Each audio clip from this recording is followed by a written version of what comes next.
सास बनने जा रही लक्ष्मी को उसके रिश्तेदारों ने अच्छे से समझा दिया था। दीदी देखो, सास बनना आसान नहीं है।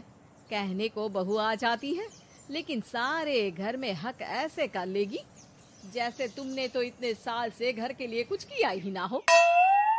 और नहीं तो क्या, मेरी वाली ने तो घर का नक्शा ही चेंज करवा दिया था। कहती है खिड़की यहाँ नहीं वहाँ करो, दरवाजा इस दिशा से खोलो और न जाने क्या क्या। अरे बताओ, 20 साल से क्या मैं गलत खिड़की दरवाजे के साथ रह रही थी?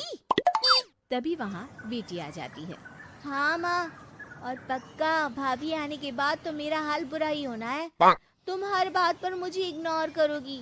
हे भगवान, इतना सब कुछ होता है बहू के आ जाने पर, मुझे तो पता ही नहीं था। अरे एक हमारा जमाना था। अरे हमारा जमाना तो भूल ही जाओ कि सास के हाथ में कमान होती थी और हम कठपुतली। जीवन भर कठपुतली ही रहना है, पहले सास की और अब बहू की। खैर, मुर्गे की अम्मा कब तक खैर मनाती। हो जाती है बेटी की शादी और घर आ जाती है प्यारी सी पल्लवी। माँ जी चाय लीजिए। सास जो कि पहले से डरी हुई थी, हाँ लाओ लाओ। लेकिन चाय पीते ही थू, अरे इसमें किरकिरा सा क्या है? चाय में चीनी तो है ही नहीं। माँ जी वो ये बता रहे थे कि आपको शुगर की बीमारी है, तो मैंने चीनी की जगह गुड़ का पाउडर डाला है, वो शुगर के लिए ठीक रहेगा। सास गुस्से से लाल हो जाती है। अरे नहीं नहीं, मैंने जीवन भर चीनी की ही चाय पी है, तो मैं तो चीनी वाली ही चाय पीऊंगी। तुम आई और मैं नियम बदल दूं? ऐसी सास नहीं हूं मैं, समझी? पल्लवी को समझ में नहीं आता कि सास को हो क्या गया है। अरे माँ जी हुआ क्या है, आप तो भड़क गई। तभी वहाँ ननद आ जाती है। तो आप काम ही ऐसा कर रही हैं ना भाभी? अरे भाई मैंने क्या किया? शुगर के पेशेंट को चीनी नहीं पीनी चाहिए, तो मैंने चाय में चीनी नहीं डाली। इसमें मुझे तो नहीं लगता कि मैंने कुछ गलत किया। भाभी पहली बात ये कि जबान चलाने की जरूरत नहीं है, क्योंकि हम लोगों को भी बोलना आता है।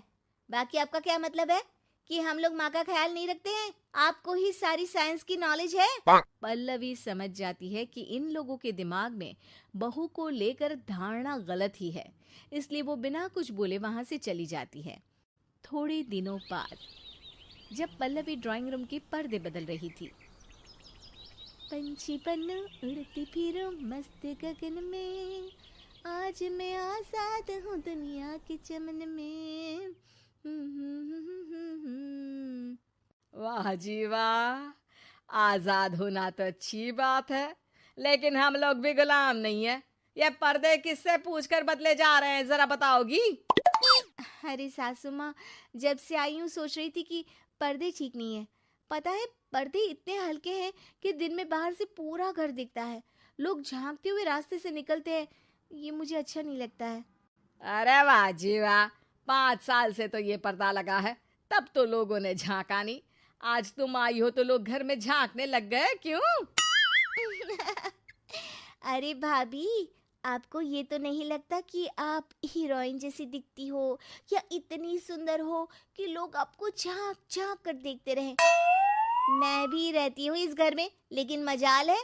पल्लवी सर पर हाथ रख लेती है, पर्दे लगाकर पुराने पर्दों को हटा देती है और निकल जाती है। देखा माँ, इसे कहते हैं मनमर्जी। आपने मना किया, फिर भी भाभी ने पर्दे हटा ही दिए। ठीक है बेटा, शुक्र करना पर्दे ही हटाए हैं। अरे कहीं किसी दिन ये हमें ही ना हटा दे। ऐसे कैसे हटा देंगी, हम क्या पर्दे हैं? दिन बीतते हैं और एक दिन सास और ननद वॉक पर निकली होती है कि पड़ोसन। क्या बात है, आजकल तो आप लोगों की कोई खोज खबर ही नहीं है। तरस गए हम लोग तो। अरे नहीं नहीं, बस घर पर ही रहते हैं पहले जैसे। पहले भी तो इतनी ही खोज खबर थी ना। अरे नहीं नहीं, पहली की बात और थी।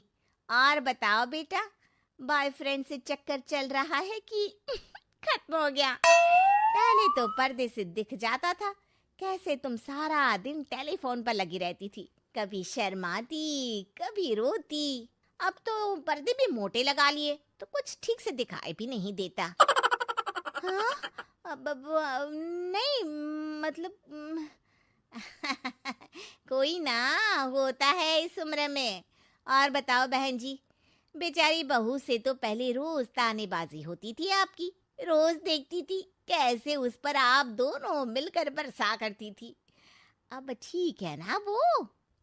चल बेटा, ये औरत तो पागल हो गई है। अरे पागल नहीं, आदत हो गई थी। जब मन उबा तो आपकी खिड़की से झांक लिया करती थी, अब कुछ दिखाई नहीं देता तो। सास और ननद घर आती हैं, जहां बहू पर्दों को बदलने के लिए खड़ी होती है। अरे ये क्या कर रही हो? आपने ही कहा था ना पर्दे बदल देना। अब उस दिन तो उतारे थे, सोचा धोकर लगाऊंगी, आज सूख गए हैं तो लगा देती हूँ। तभी ननद चिल्लाती है। अरे नहीं नहीं भाभी, ठीक है, ये पर्दे रहने दो। वो पर्दे कम, सीसीटीवी ज्यादा थे पड़ोसियों के लिए। समझ में आ गया अब आपको? हाँ हाँ, आ गया। अब जरा चाय तो बना कर ला दे। पल्लवी सास को चाय लाकर जैसे ही देती है, चाय पीकर सास झूमने लगती है और जमीन पर गिर जाती है। हाय रे भाभी, क्या मिलाकर पिला दिया माँ को, वो तो गिर ही गई। तभी बेटा डॉक्टर लेकर आता है। चेकअप के बाद डॉक्टर कहते हैं, ओ माय गॉड, इनका तो शुगर लेवल बहुत बढ़ गया है। क्या ये चीनी खाती है? हाँ डॉक्टर साहब, मैंने कई बार इनको चीनी की चाय और मीठा के लिए मना किया, लेकिन ये मानती ही नहीं। माँ को कुछ होगा तो नहीं ना? वो ठीक तो हो जाएंगी ना? अरे बहू की बात नहीं मानती तो क्या बेटी की भी नहीं मानती है ये? बेटा, आप नहीं रोकती अपनी माँ को चीनी की चाय और मीठा खाने से? बेटी क्या बोलती, उसे वो दिन याद आ जाते हैं जब उसने भाभी को इस बात के लिए भला बुरा सुनाया था। डॉक्टर के जाने के बाद, भाभी मुझे माफ कर दो, लोगों के कहने में आकर हम लोगों ने आपसे बहुत बुरा व्यवहार किया, जबकि ससुराल वालों को ये समझना चाहिए कि घर बहू का भी होता है।